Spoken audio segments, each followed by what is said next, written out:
Even with all this winter rain and snow we've gotten in Nevada, 2 decades of a historic drought across the West are forcing tough choices when it comes to water conservation.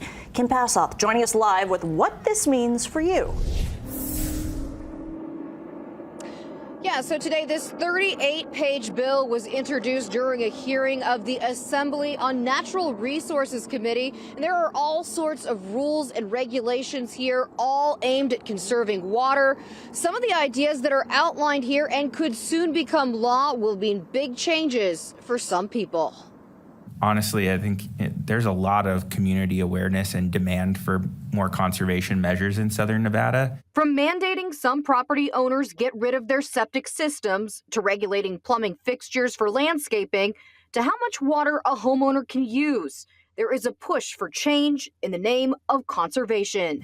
You know, the key thing is we want to make sure that when someone turns on their shower or flushes their toilet, that it operates, or that when they turn on the sink for drinking water, that it comes out. Those supporting the bill say while it may be nice to have things like a large pool or sprawling green lawn, need for things like drinking water must take priority.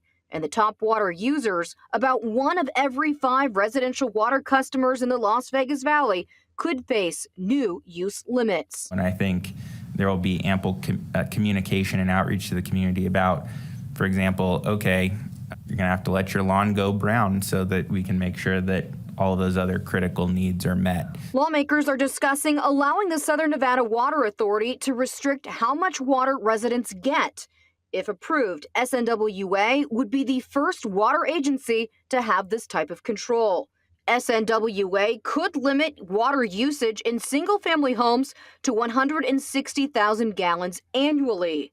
Right now, the average home uses about 130,000 gallons per year. Also proposed, if a property currently uses a septic tank and is within 400 feet of a community sewer connection, they must convert to the public system. An idea not popular with rural landowners like Kathleen Meehan. My neighborhood, everybody's pretty much on a fixed income. They're retired. I know that you're going to try to help 50%, but you really got to consider some of these people that live in these areas that have septic tanks.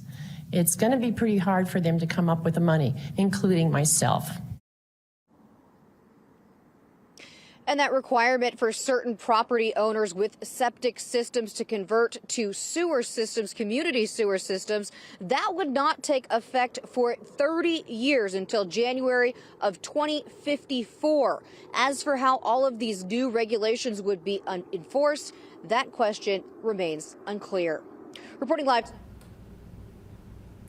That was Kim Passoff reporting. So how has all this rain helped us? Taking a look at the federal drought monitor here, you could see this was Nevada back in the fall. We still had an extreme drought, severe drought in a lot of areas. Now let's take a look at what the rain has done for us. Look at how the colors have just brightened. That means we've gotten into even a moderate drought for the most part, and a little bit of a severe drought as well. Now this rain, all this rain and snow across California has helped them far more. So taking a look at California in the fall, you could see severe drought, extreme drought in some areas, especially in the Central Valley.